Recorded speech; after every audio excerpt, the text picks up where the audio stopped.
right now. Are you able to quantify the amount that has come in, which you say has gone bad?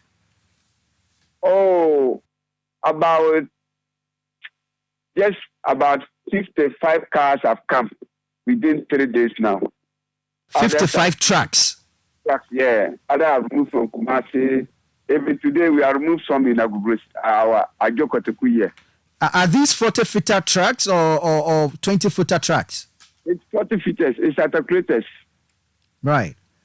And the consignment, what states are the onions in? The onions now, only the local one that we are doing it small. And now we have gone to Nigeria. Nigeria onion too. It don't keep long. If it is on the car, but 4 days, you don't remove it, it will rot. So only the Nigeria one that we are bringing small to come and support the local one, and we are selling to our customers. Between sourcing from Niger and Nigeria, which will be more expensive? The Niger one is expensive. The Niger one is white one is expensive than the Nigeria one. But prior to the coup, you prefer doing business in Niger instead of Nigeria? No, because what if I do? We can't go there and buy goods now, unless maybe if they have settled the problems. Because if you go there, if you buy it, where are you going to pass? Yeah, there's no way that you can go and buy honor from Niger and come to Ghana. So, no trader in Ghana is in Niger now. We have all our cars have come. Nobody is there. All the cars from Niger have now come. They have come, yeah. But the onions have gone bad.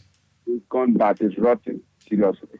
Right. Now that the minister or deputy minister for defense says you should hold on business with Niger, and now you have announced that you are diverting or moving into Nigeria fully until the upheaval in Niger is resolved, how will this impact your business?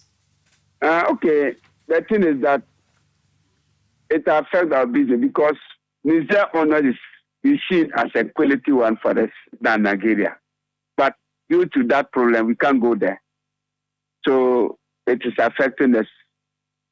But no problem. We have what you for do. We have to continue with the Nigeria one to support our local one here. Because Niger, we can't enter there. It's a cool zone. Right. So how much are you selling now? Well, what has been the impact on the cost or the price on the market? Oh, now the price, as we started going to the Nigeria to bring the Nigeria one, the price have gone down a little bit than the first time. So last 2 weeks, we said 1,000, 6,005. Now it is 1,000, 3,000. This is for a big bag. It's going, we are diverted to Nigeria. All right. All right, sir. Thank you very much, and we wish you all the best. Yakubu Apendiba, a spokesperson for the Onion Sellers Association.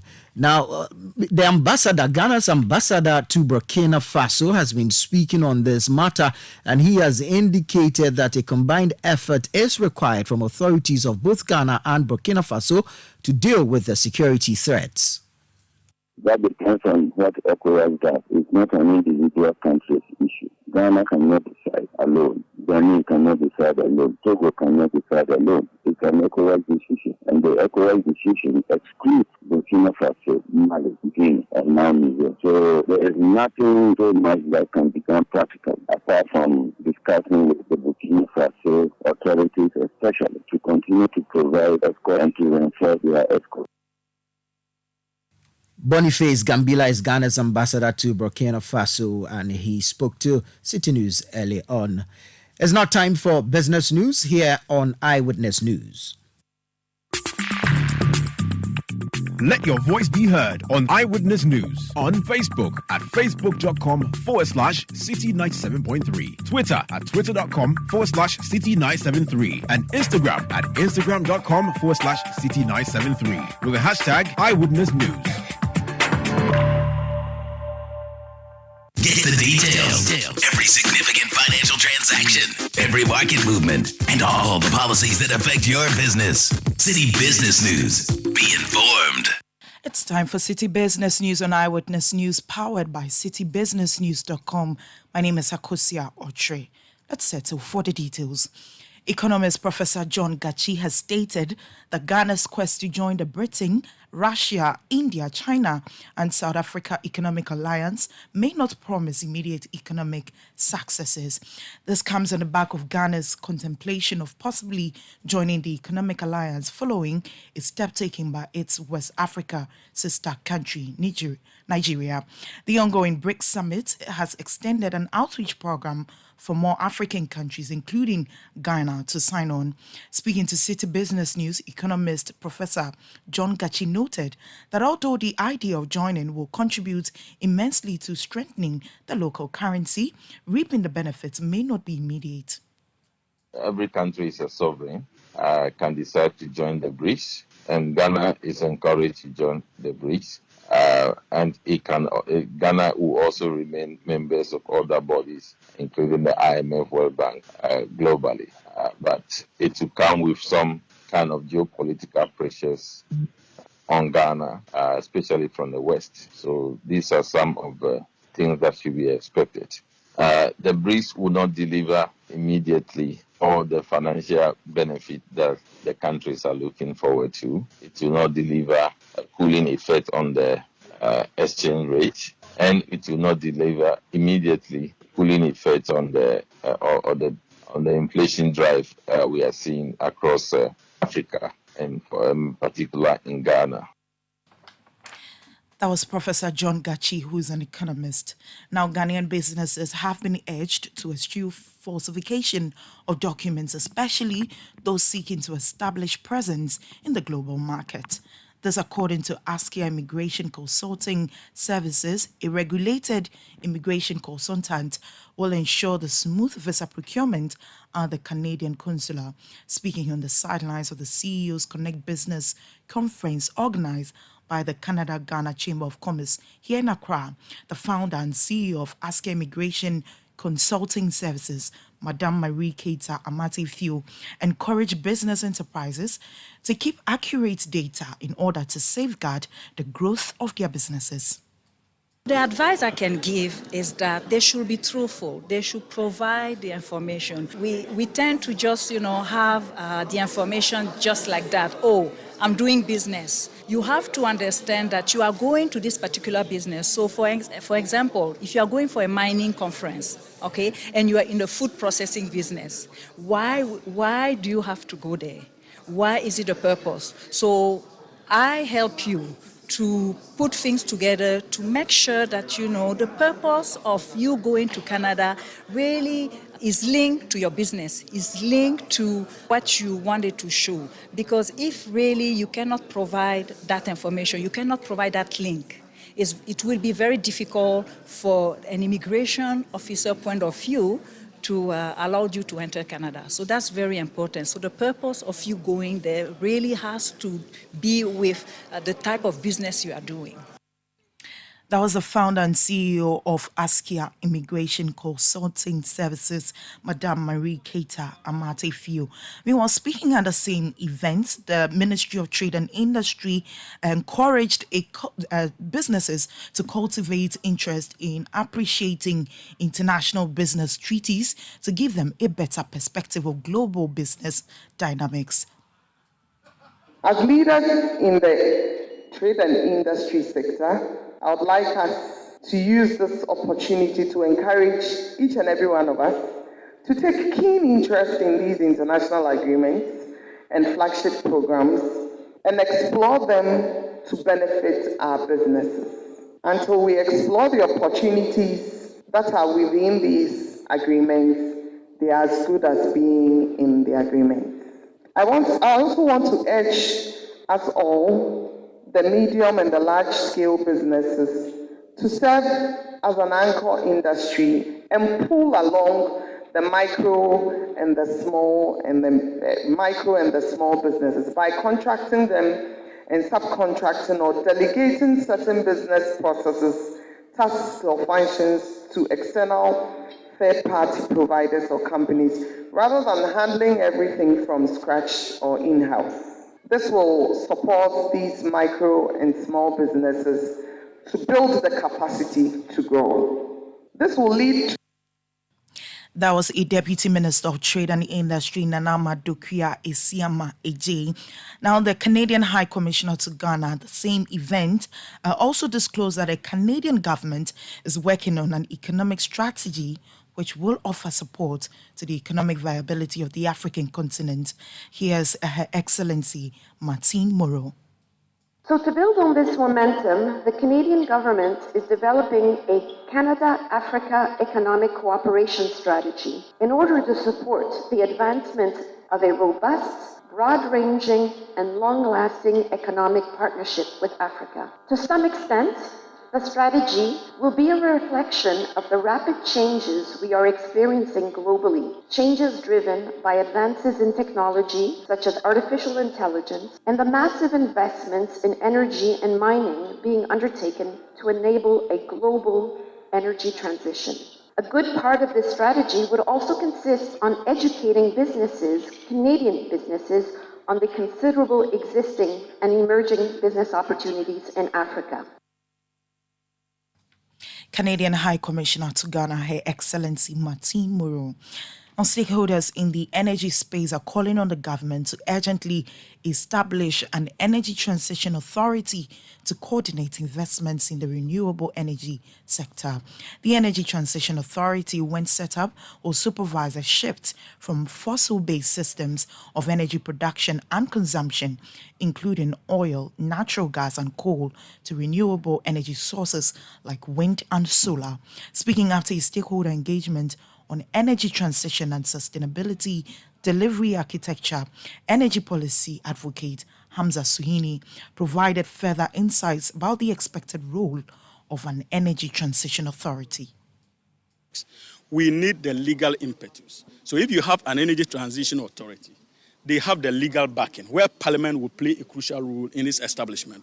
It has the legal backing to be able to go out there and even engage with private businesses in terms of securing funds or creating the enabling environment for people to invest in renewable energy, creating the enabling environment for people to invest in technological advancements when it comes to sustainability-related issues.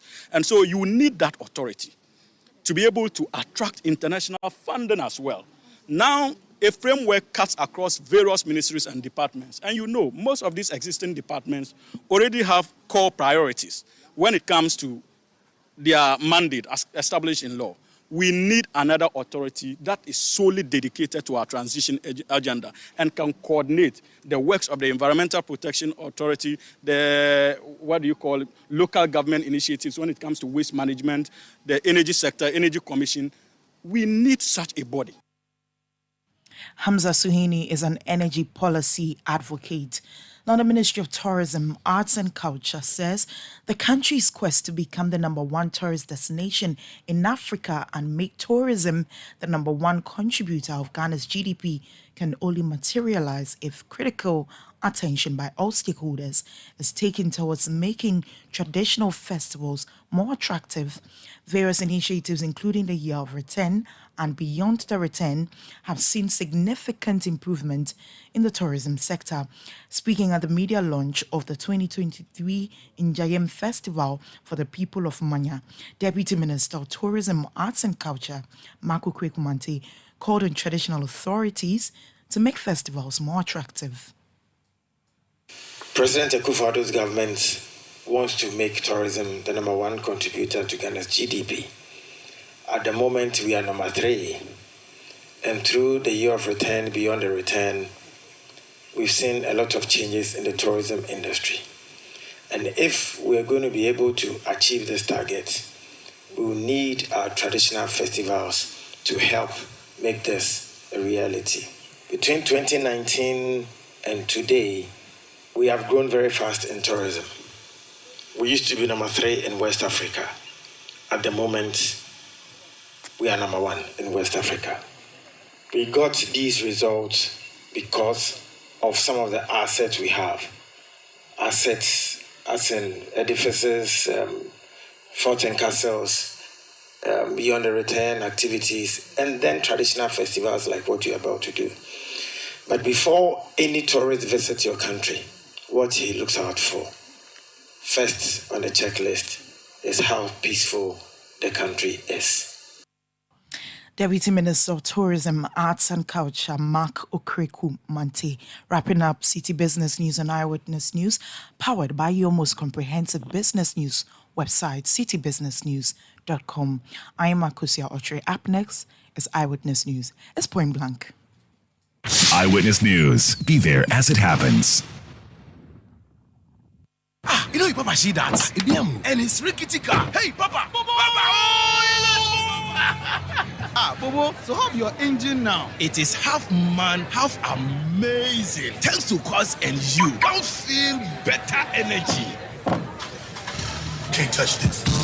Actually, guys, so Sancho's engine just died like that? Yes, so somebody managed to convince him that there is a better engine oil than Quartz. And he switched. Sancho Panza.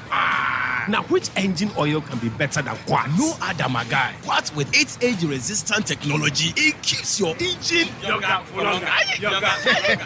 Now you know. Have you guys seen the new bottle design? It's superb. Quartz 9000 from Total Energies there improves fuel efficiency. Why do you think Mr. Mane and Logoso have taken the Quartz Nation movement World Cup like that? Sorry. Quartz. Keep your engine younger for longer. Technology is shaping the workforce of the future. Are you job market ready? Looking for a career change or want to get into the tech space? The place to start is with ALX. ALX, an Africa Leadership Group initiative in partnership with the MasterCard Foundation, is developing a talent pool within the technology sector. ALX offers courses in software engineering, AWS cloud computing, data analytics, and Salesforce administration. This is an opportunity to learn in-demand skills in a changing job market. ALX provides added value in training programs, mentorships, and networking. Apply now and get started on your dream career. Visit www.alxafrica.com to register before the deadline of 12 September 2023. Eyewitness News. Be there as it happens.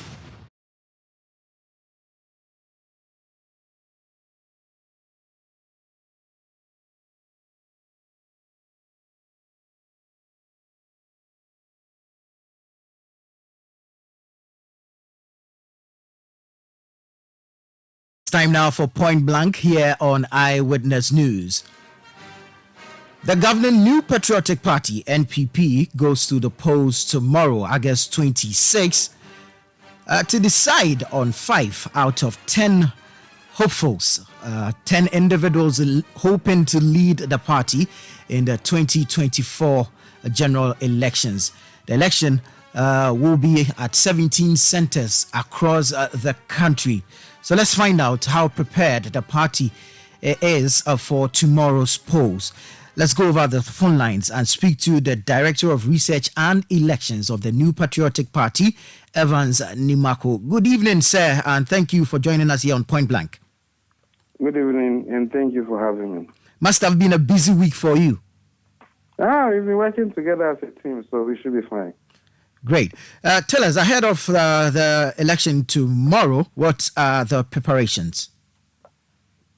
Thank you once again. Now, what I will say at this point is that the New Patriotic Party is set to organize this special electoral college. And I must say, at the end of this test tomorrow, the victory will be the New Patriotic Parties, not any individual in particular, because this process has been put together by the party. All those presidential aspirants are party core members who are blue. They all expect the party and will work towards the party winning elections 2024. And so for us, we are set. We've come along with them. We've been in touch with the EC, the police service of taking charge in terms of security issues. And we are good to go tomorrow. There were some initial concerns, from some of the camps, and to a large extent, we want to believe that these have been addressed, paving way for the exercise tomorrow. But what strategies have been enforced to ensure transparency and fairness so that we have no qualms when the exercise or the poll closes tomorrow? Thank you. The only issue has been consultation and involvement of all the key stakeholders. I must let you know that as late as yesterday, the committee started to receive concerns from our presidential candidate, and those who had issues made them available to the committee. And so, as I've said, it's come this stage because we've all been together, we've been in it together, we've engaged with the EC together, we've engaged with the Ghana Police Services together. And so, what we are going to see tomorrow is a product of the teamwork of all the stakeholders. The New Patriotic Party is set to organize this special electoral college, and the 5 who will be selected by the conference or the special electoral college will have the opportunity to proceed with their campaigns towards the November 4 primaries. And we know with all certainty within us that the presidential candidate that will be elected by the party will once again beat Mr. John Mahama, who will represent the NDC. Is this to say that all assurances have been welcomed by the stakeholders or the parties involved in this exercise? Definitely the point, because as I've said, the committee did not impose anything on any of the stakeholders. And I'm saying we've gotten to this stage, and it is the product of deep consultation among the stakeholders. Well, let's look at the aftermath of the exercise. A possible scenario that may play out is the possibility of a tie. Now, in the event of a tie, is the party prepared to hold a runoff? Yes, the party is prepared, and we've indicated that we've selected or slated 2nd September, which is next month, for a possible tie to be untied. And so we've put in place all that we have to ensure that we will conduct this exercise. The party's constitution, Article 13, 19 says that the special electoral college shall elect the first 5 out of the number. And so at all times, per the letter of our constitution, we must have 5 people to be in the contest for the November 4 primaries. And we are ready to have this done. Right. Now, Mr. Numako, let's look at the exercise tomorrow. We have assurances from the Ghana Police Service. We have assurances from the Electoral Commission. And then we have assurances from the party itself. But what do we say to the general party faithful who are outside of this bracket of people that will be casting their ballots tomorrow? Because we know that in November, a larger number will be roped in to decide on the 5 that will make it out of tomorrow's exercise. Well, what the party is doing is one thing at a time. The task tomorrow is for the special electoral college to do the needful for the party. It is from history that the party said anytime after vetting where the recommendation will give more than 5 people as prospective candidates for the elections and is adopted by the National Council, then they'll have to be the special electoral college. So when we are done with this stage, we'll get to the next stage of presenting 5 aspirants to the bigger voter population for a decision to be made. At the end of the exercise, the party is going to have one candidate who will be sponsored by the party to go into the 2024 elections and come out victorious. The party will also win majority of the seats in parliament, and we are taking it one at a time. And I've said that we've known Mr. Mahama. We saw him in elections 2012. We saw him in 2016 and 2020. And 2024 will not be different. Our presidential candidate will beat him once again. But are the dynamics the same? No 2 elections are the same. Right. But when we get to election 2024 December, the New Patriotic Party's presidential candidate will beat Mr. Mahama. We've known him. You're certain that whoever emerges after the November election as flag bearer of the MPP will beat Mr. Mahama? The New Patriotic Party's presidential candidate will win the election in 2024, meaning that the NDC candidate will lose once again. Right. Well, this exercise is in 17 centers. Give us an idea of how the results will be declared. Thank you. At the end of the polls, which will be at 1 p.m., the EEC will open the ballot, do the sorting in full glare of the public, count them and record them accordingly, and record the results as would have been obtained by each of the presidential aspirants at that particular voting center.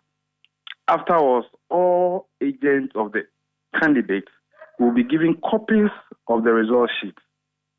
The EEC will transmit the results electronically to their headquarters in Accra, where the EEC will conduct or will do what you call the collation.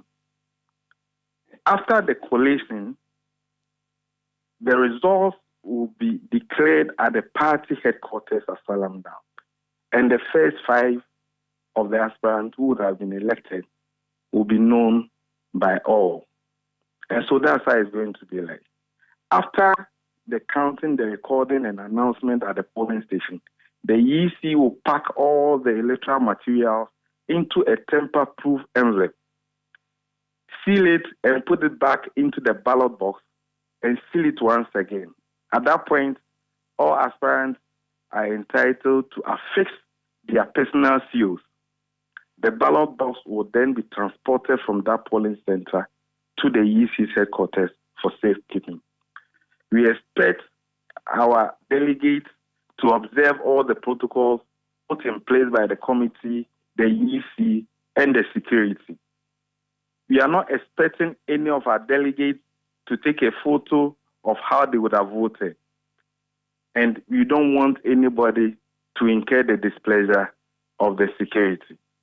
If you look into our constitution, delegates to this special electoral college are senior party members, right, who are mindful of what must be done at any point in time. Okay. So we are only reminding them of this protocol that we've all agreed. All right. We've also told candidates that in an event that their agent has any issue, it must first be directed to the elections committee or EC or the Ghana Police Service. All right, Evans Nimako, action to be done. We'll leave it here, but thank you so very much, and we wish you well in tomorrow's exercise.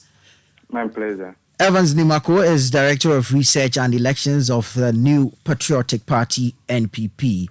Now, in a bid to promote, support, and patronize various Ghanaian products, solutions, and services, Citi FM and Citi TV has put together the biggest 2-day trade fair and exhibition for local SMEs, startups, research and manufacturing industries, homegrown businesses and indigenous corporate bodies Ghana has ever seen. The fair is slated for the 26th and the 27th of August 2023 at the forecourt of the Accra Metropolitan Assembly.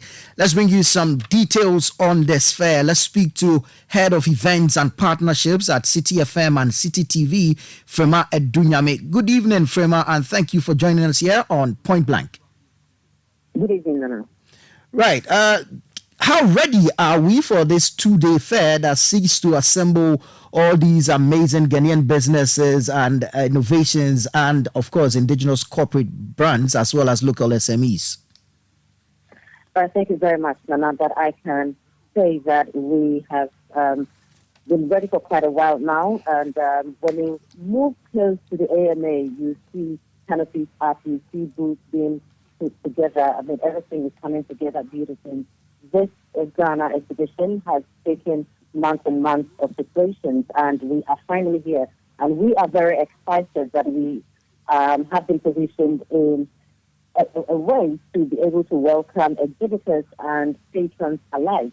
And Nana, it's very amazing and very interesting the kind of companies that are coming, tomorrow and on Sunday as well. And I can boldly say that we have all the solutions that we are looking for in Ghana, right here in Ghana, because from food processing to agribusiness to automobiles to services, innovations. Look, when you look at what companies in Ghana are doing, you will be amazed. There are certain products of international standards, and they will compete on any global market. And I think that platforms like these are what we are looking for as a country to, showcase what really Ghana is all about.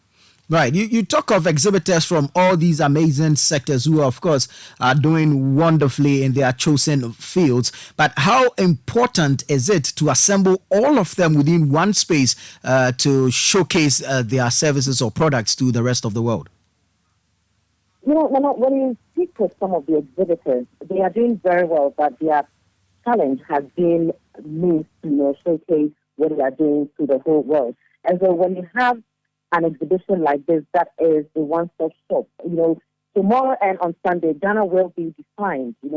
People are going to know Ghana differently, and this is what the exhibition is all about. It is a very important stage in our life as a people, to look beyond pettiness and politics and really put Ghana at the center of it all and tell ourselves that it is about time we find solutions, homegrown ones, because we are the ones who can design our own solutions to help solve our problem. And we have all of them here. Now, I'm very excited, because we have a platform that is This is Ghana exhibition that is bringing everybody. This morning on Breakfast Daily, we were talking to DBS Butchery, and when you have a company like that is producing fresh farm produce, to the world of export quality. We've also spoken to Pan-African Savings and Loan. This is a financial institution doing so much. So you realize that Ghana is coming together, and we are looking and exposing ourselves to the world in all the aspects that we come from. And that is why it's very important that this is not just limited to the exhibitors, but also people who matter in society. Authorities need to be there. Come around. Last year we had a vice president coming through, and I can tell you that it was blown away with the products that we have in Ghana, the services that we are producing. It might be very difficult to have people who make makers go all round to the whole region, go across the whole region and look at what people are doing. And so when you have an opportunity to have all of them come together, I think it is a very laudable idea by the organizers, and also a great opportunity to serve us as a nation. Look beyond Citi TV and Citi FM organizing this, and let's have a decent Ghana conversation. And that is what is happening tomorrow and Sunday. So everybody needs to be concerned. If we want change in Ghana, we have the change, and we start with what we are producing right here at home. Absolutely brilliant. Now, we've seen special features such as a business hub as part of previous events. What is that unique feature we should expect to witness or experience tomorrow and on Sunday at the This is Ghana exhibition? So beyond just having people come show what they are doing in their own spaces, we are also conducting surveys, just to help the business community in the country. And sometimes taking ideas from the people, using this kind of crowdfunding ways to generate ideas, to help solve our problems. Because we sometimes the challenge that we have as a people is a group of people sit somewhere to, put in policies and put in measures to help different sectors. But sometimes, the technicalities are not very straightforward to even people who are putting such policies together. And so when you have them now come together and tell us, give us their ideas, their wisdom, but this is how we'll be able to, build ourselves as a nation when it comes to business, I think it's a fantastic way of not just showing what we are doing, but also what we can do in future. And tomorrow and Sunday, we will have these surveys go on. We'll also seek their suggestions and everything that we can use. When we sit back and look at building that, sometimes we need the ideas from every person involved. from the very small ones to the largest of them all. We need to all come together because the people that we say we are serving are major stakeholders of whatever policies and measures that we are putting together. All right. So event is here and on the 26th and the 27th of August 2023. Give us the time for both days and the venues. So tomorrow, 26th, and on Sunday, 27th of August, we are all meeting at the forecourt of the AMA, and that's the Accra Metropolitan Assembly, right in the heart of the city. That is where we are meeting, and the exhibition officially opens at 10 a.m. We close at 5 p.m. for both days. Now, it is a family affair. Bring your children, bring your family, let's all come together and assess Ghana and look at how best we can help push Ghana to the level that we want to see it. All right. Thank you so much, Fema. But before I let you go, one of my producers, Samiri Afe, is asking if there will be local food. Well, so we have a food court, because we are spending the whole day there, and we have a food court. As we are making it Ghana, whether it comes to with food or whatever it is still very Ghanaian. So we have some amazing vendors who will be coming to sell beautiful local dishes to us. All right, thank you very much. Frema Dunyame is head of events and partnerships here at Citi FM and Citi TV. Now, the This is Ghana exhibition is powered by Citi TV and Citi FM and sponsored by MTN, Nalo Solutions, Pan-African Savings and Loans, the European Union in Ghana, and SNV Ghana. We're grateful to all these organizations for helping us put together this wonderful fair for local Ghanaian businesses.